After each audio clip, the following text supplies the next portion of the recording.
All of us know some famous leaders: John F. Kennedy, Martin Luther King Jr., and Abraham Lincoln. Abraham Lincoln was the president of the Civil War, but tragically, after the Civil War ended, he was shot and killed, launching one of the biggest manhunts in U.S. history. Check out this video, and you'll learn some brief history behind the Civil War.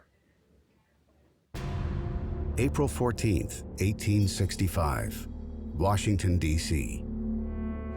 A play has begun at Ford's Theater. Behind the scenes, an assassin stalks his victim.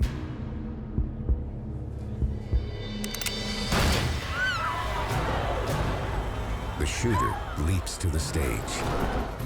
In Latin, he cries, "Thus always to tyrants," and then he flees.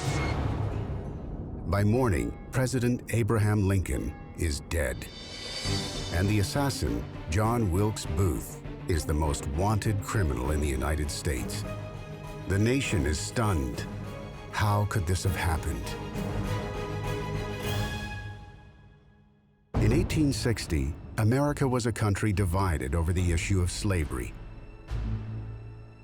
Abraham Lincoln was elected president with a vision, opposing the expansion of slavery into the Western territories. But Southern slaveholding states were against him. They feared that Lincoln would outlaw slavery in the South, and their fortunes depended on the unpaid labor of enslaved workers. 11 Southern states broke from the Union and formed their own nation. They called themselves the Confederate States of America, or the Confederacy. The country was now split in two. The stage was set for war, and the future of America was at stake. The Civil War began in 1861. Over 3 million Union and Confederate soldiers joined the fight on American battlefields. In 1863, Lincoln signed the Emancipation Proclamation. It declared all enslaved persons in the South forever free. Newly freed men joined the Union effort and helped turn the tide of the war. On April 9, 1865, General Robert E. Lee surrendered his Confederate Army to Union General Ulysses S. Grant. It was over for the Confederates. The end of the war would soon follow.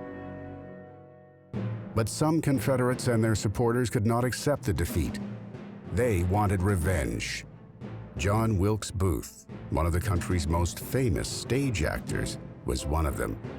Booth believed he could avenge the South by killing Lincoln. And now it was done. The President of the United States was dead, and the killer had escaped, launching one of the biggest manhunts in history. The hunt for Lincoln's killer had begun. It is very sad when the death of a leader is killed.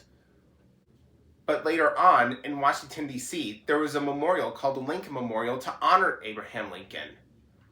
See you next time, everyone.